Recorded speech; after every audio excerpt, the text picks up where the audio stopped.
Olá, olá, meus amores, bom dia de novo, né? Oficialmente agora retomando aqui a gravação da nossa live. Os minutinhos anteriores à gravação, eu orientei uma proposta de atividade, né, um exercício rápido, cuja finalidade, cujo objetivo é trabalhar um pouco memória e lembrança, né? Para partir desses dois elementos, memória e lembrança, a gente introduzir o conteúdo pertinente aí às aulas que se seguem, que trata-se da teoria do conhecimento, né? Teoria essa que, dentro da filosofia, problematiza, como o próprio nome já diz, as questões pertinentes ao conhecimento. O que é conhecimento? Qual a relação de conhecimento e memória? Qual a relação de conhecimento e aprendizado? Né? Por que as memórias são importantes nas produções de conhecimento? Enfim, então todos os aspectos pertinentes ao conhecimento, eles serão debatidos e analisados à luz dessa disciplina da filosofia chamada teoria do conhecimento, que também nós podemos chamar de epistemologia, e depois nós vamos ver por quê. Então, ficou orientado aí que os meus queridos e queridas alunos e alunas do primeiro ano, né, pesquisassem, acessassem, na verdade, as suas memórias passadas, as suas memórias remotas, e trouxessem lembranças de situações, de fatos, de contextos, né, que naquele tempo eles julgavam ser verdadeiras, julgavam ser verdades, e com o passar do tempo isso foi modificando, com o passar do tempo isso foi se transformando, né? Então nós vamos ter aí a participação de alguns. Se quiserem falar o microfone, fique à vontade. Se o microfone tiver algum problema, pode anotar, pode escrever. Se quiser ligar a câmera também nesse momento, para a gente compartilhar imagens também, pode ficar super à vontade.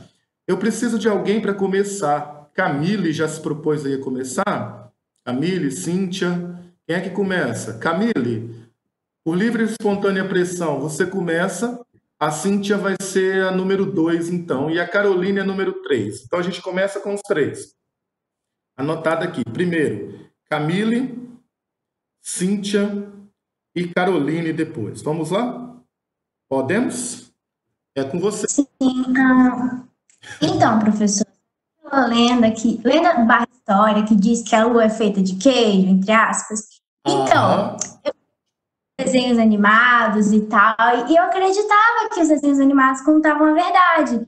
Então, durante Uhum. toda a minha vida, eu acreditei que a lua era feita de queijo. Teve uma época que eu até queria comer a lua.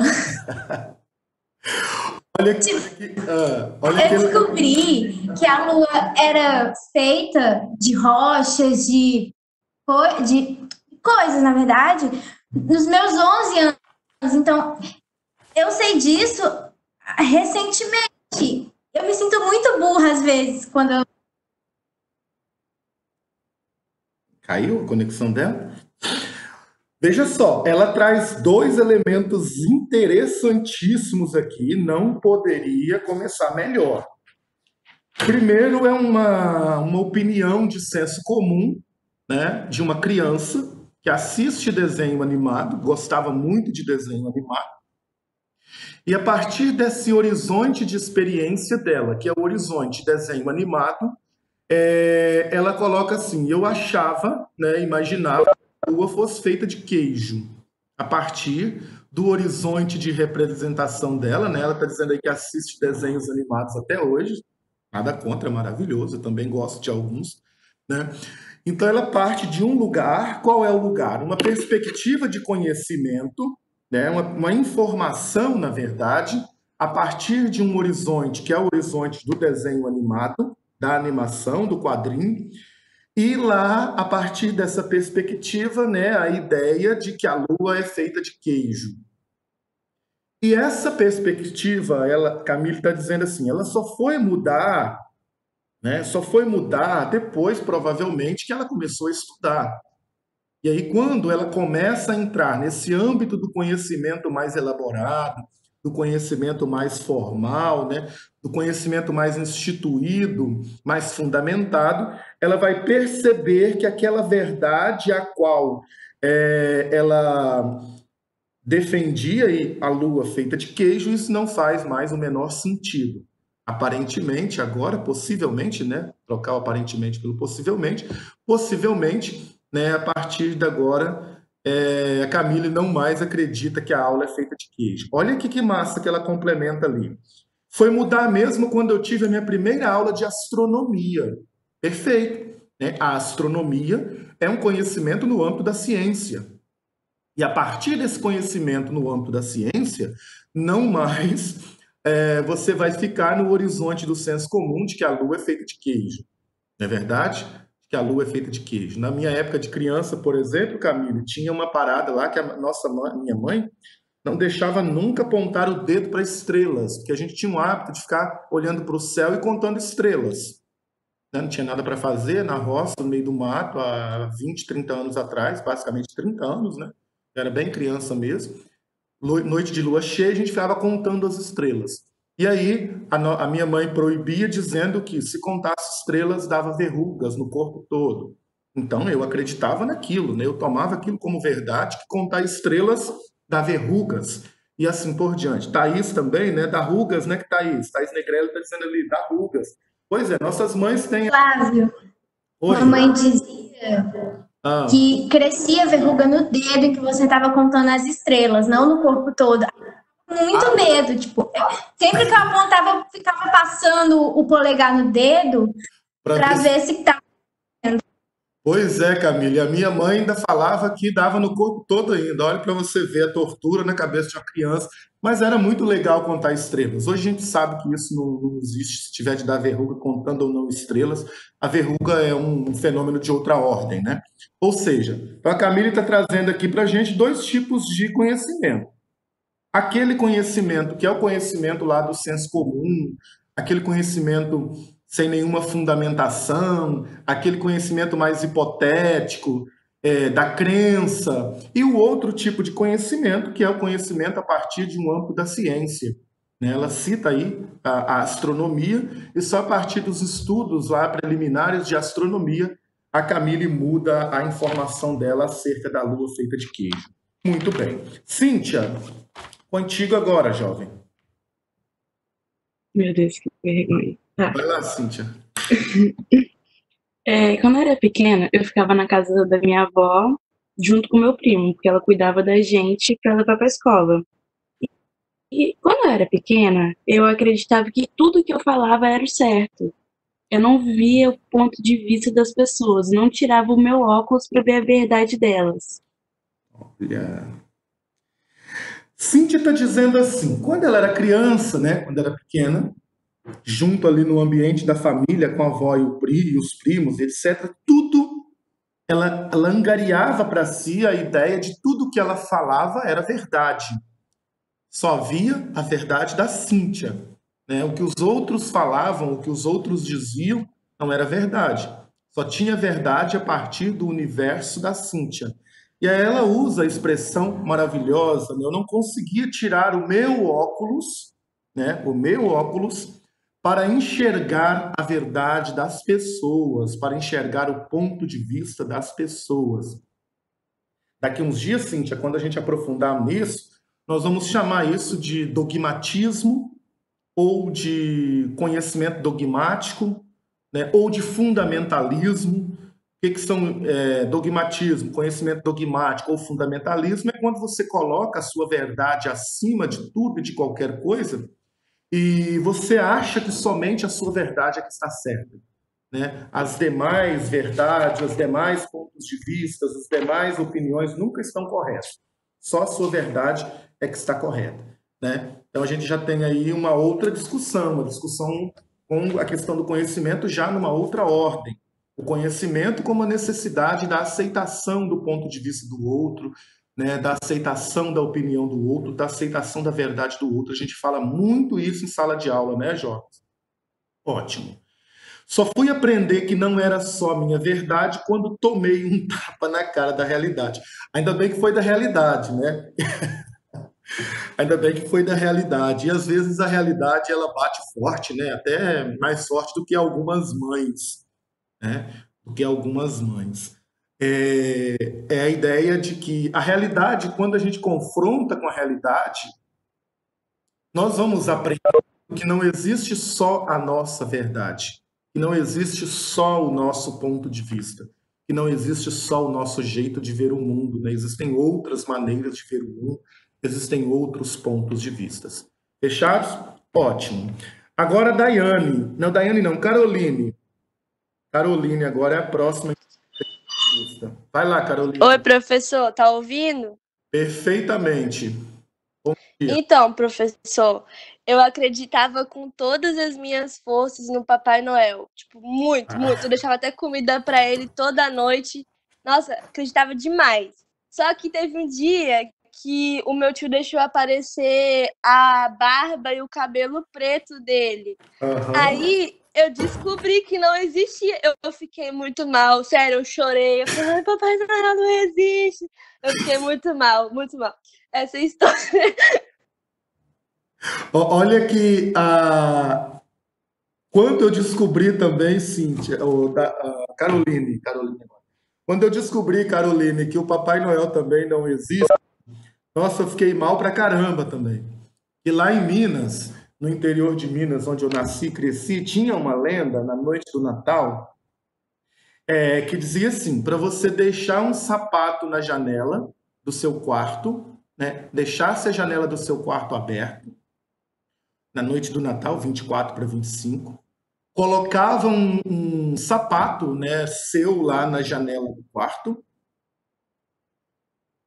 pedia ao Papai Noel um presente e no outro dia o Papai Noel, durante a noite, enquanto você dormia, o Papai Noel colocava o presente ali no seu sapatinho, né? E acreditei nisso por muito tempo, né? Acreditei nisso por muito tempo.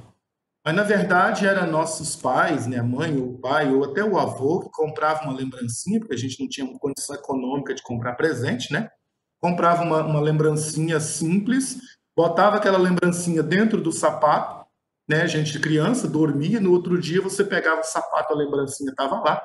A gente acreditava muito que era, de fato, o Papai Noel que tinha colocado ali o presente dentro daquele sapato, etc. Então percebe que essas lembranças, né, que nos remete, de certa forma, a gente está aí lidando com uma espécie de visão de mundo, né? Era uma visão de mundo que perpassava ali, estava relacionada à cultura, à religião e etc.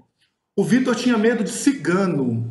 Vitor Lima está dizendo assim, quando eu era mais novo, eu tinha medo de cigano.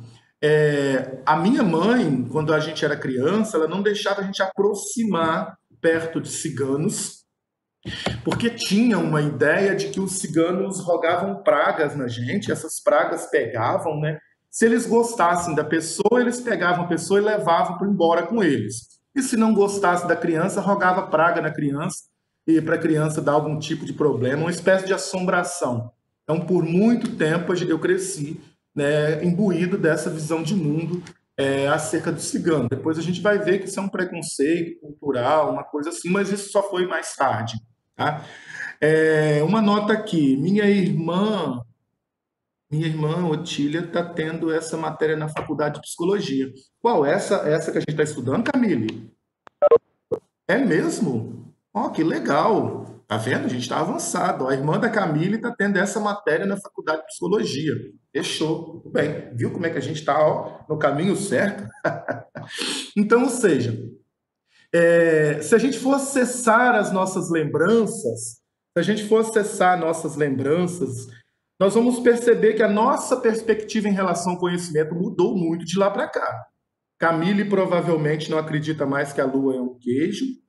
Cíntia provavelmente não acha mais que a verdade dela é a única verdade do mundo.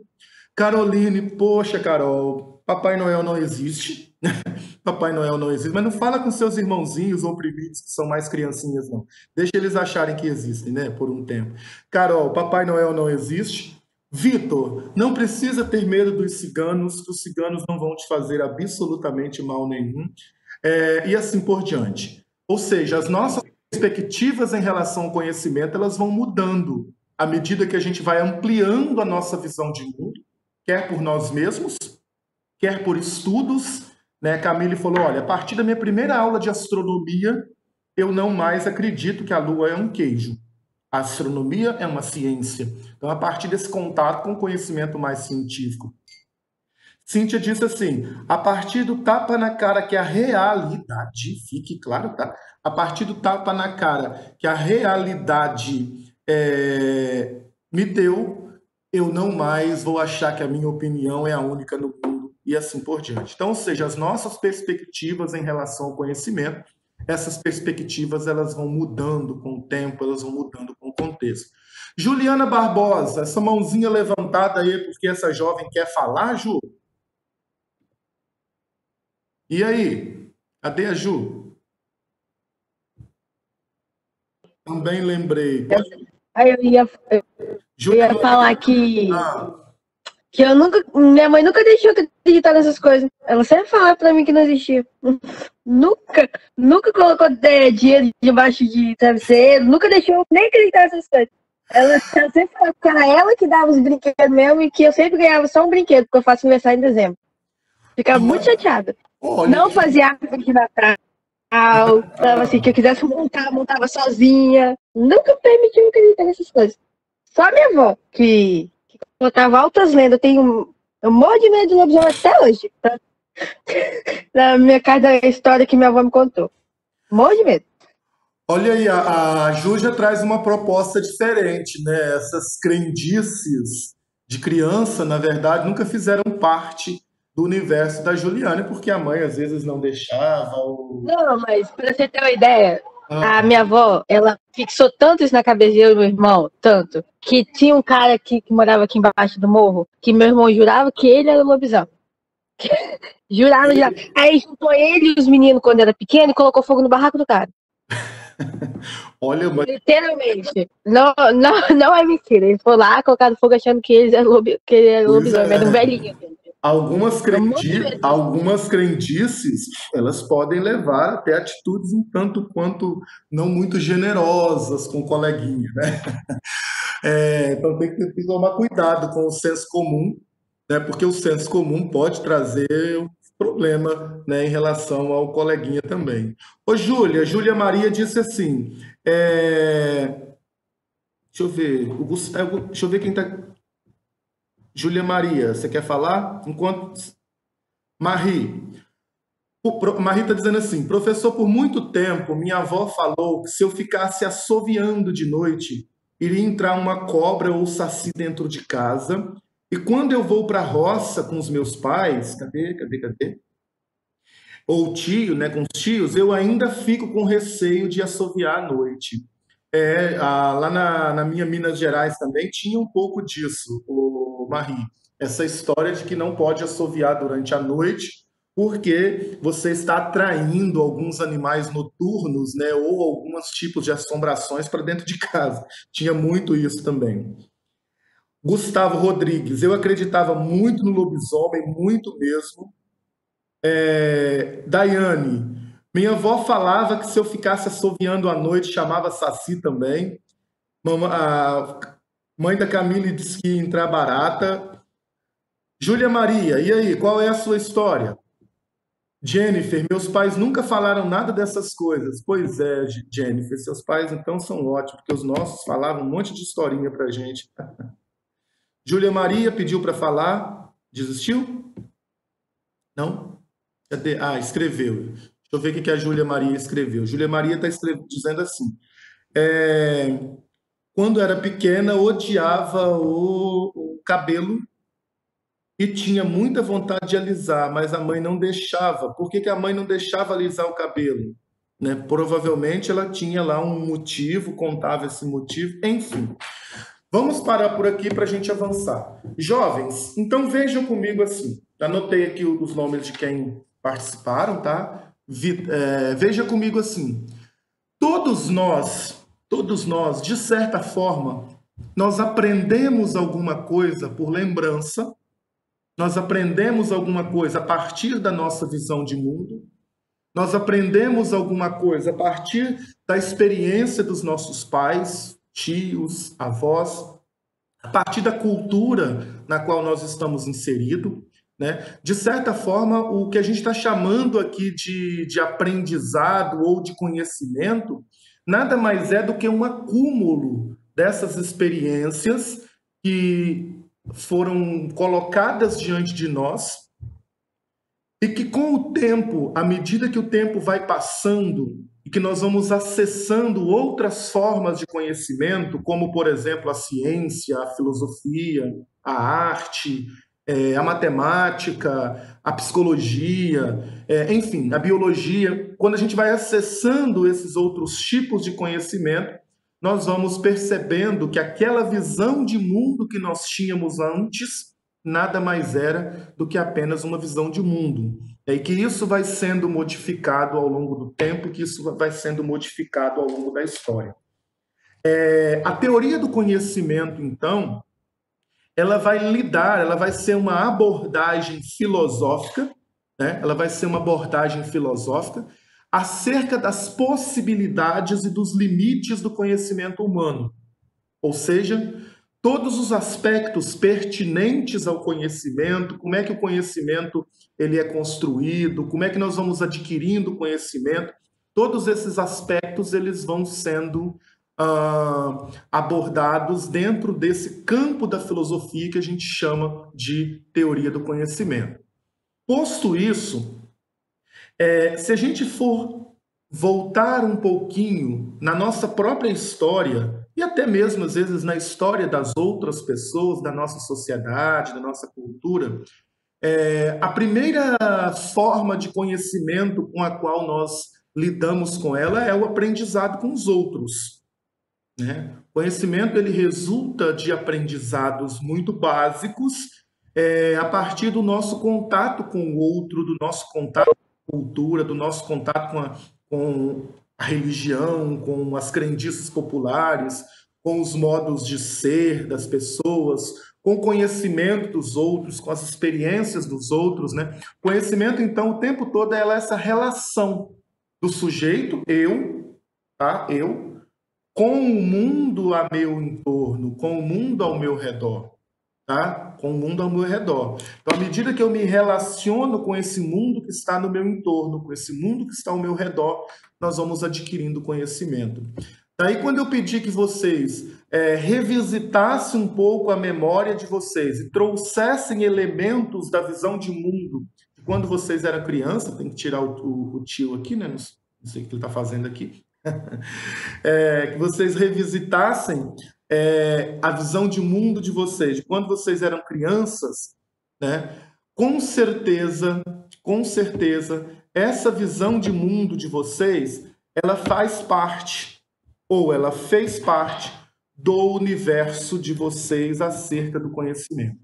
Tá? Com certeza ela fez parte do universo de vocês acerca do conhecimento. Muitas delas a gente lembra com uma certa saudade, né? Com uma certa lembrança gostosa, ou até com um certo saudosismo, né, Daiane? Olha, Papai Noel não existe mais, né? Papai Noel não existe mais. Então você lembra isso com um certo saudosismo. De forma que o nosso primeiro contato com o conhecimento ele vai se dando por meio de aprendizados. Essa foto aqui é uma foto de domínio público da internet. Você vê a criança olhando o que possivelmente, né, a avó está fazendo e ela tenta repetir o que a avó está fazendo. Ela está olhando e tenta repetir. Então, o conhecimento, em certa medida, ele é uma relação de aprendizado. Logo, o papel da imitação, né, na formação, na construção do conhecimento, ele é muito intenso. O papel da imitação. Nós imitamos os outros. Nós vamos falar por imitação. Né, Camila? Sua irmã está estudando aí psicologia, possivelmente vai abordar esses aspectos de como é que a pessoa adquire fala. Ela adquire fala imitando um outro.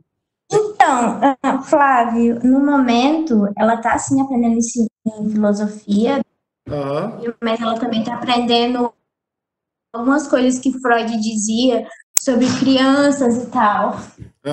Desculpa. Tudo bem.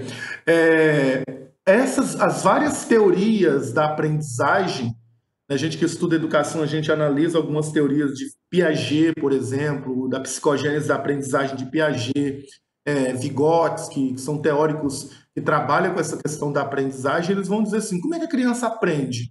No primeiro momento, a criança aprende estimulada, quando ela é estimulada, né? Ela aprende imitando as pessoas. Claro que tem um componente biológico aí, tem, né? Eu não vou querer que uma criança de 6 meses comece a falar, é estranho. Uma criança com 6 meses, ela começar a falar, você vai olhar para ela e falar, caramba, tem uma coisa errada aí. Ela precisa ter uma estrutura biológica formada? Precisa, né? Óbvio que precisa, ninguém discute isso. Um bebê recém-nascido, ele já nasce andando, você vai olhar e vai assustar, tem alguma coisa fora do lugar aí, né? É porque isso é praticamente impossível. É preciso que haja um desenvolvimento daquele indivíduo para ele adquirir esses conceitos. Mas a fala é uma forma de imitação, a linguagem é uma forma de imitação. Então, vários dos nossos conhecimentos que a gente adquire, eles nos vêm por meio da imitação. Ô João, o termo evolução aqui na filosofia, a gente olha com um pouco de reserva para esse termo evolução. Até porque a nossa cultura ocidental, ela vai dizer que ela vai trabalhar a ideia da evolução como se fosse uma espécie de que agora eu tenho algo melhor do que eu já tive antes, né? Agora nós temos uma cultura melhor do que já tivemos antes, por exemplo. Nesse sentido, o termo evolução ele é um pouquinho complicado, ele é um pouco problemático para a gente analisar. Mas se você estiver entendendo a evolução como um progresso, um progressivo e contínuo processo de aprendizagem, tá ok, tá? Se você estiver entendendo a evolução a partir desse progresso de aprendizagem. A gente costuma dizer, a gente troca o termo evolução pelo termo de conhecimento cumulativo. Aquilo que vai acumulando ao longo das suas experiências de vida, e a partir desses acúmulos de experiências, você vai produzindo uma série de conhecimentos, você vai produzindo uma série de visões de mundo. Então, a ideia de evolução aqui para nós, se você estiver entendendo como esse acúmulo de informações que você vai recebendo ao longo da sua existência, e depois, a partir dessas informações, você vai processando e produzindo seu saber, produzindo as suas visões de mundo, produzindo os seus conhecimentos, está de boa, tá? Só fazendo essa observação, porque quando a gente vai falar, daqui uns dias a gente vai falar de linguagem, a gente vai falar de cultura, aí o termo evolução ele fica um pouquinho em desuso. Quando eu uso evolução cultural, por exemplo, ele é um termo um pouquinho em desuso, né? Aí vocês podem dialogar bastante com a sociologia, que a sociologia aborda bastante esses aspectos aí da cultura, e aí eu acho que o professor Josimar ele consegue, dentro da matéria dele, fazer uma discussão um pouco melhor com vocês acerca dessa questão da cultura e etc. Né? Só esse parêntese para a gente fazer essas observações da questão do conceito mesmo. Tá?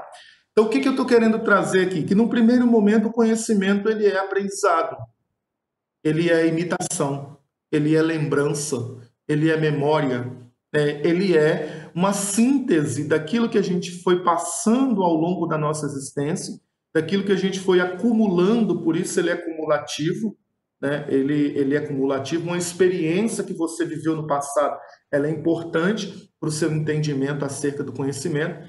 Logo, a primeira questão que a apostila de vocês traz para a gente pensar é essa relação do conhecimento com a imitação, essa relação do conhecimento com os aprendizados que nós vamos tendo ao longo da nossa vida, com as experiências que nós vamos adquirindo ao longo da nossa existência.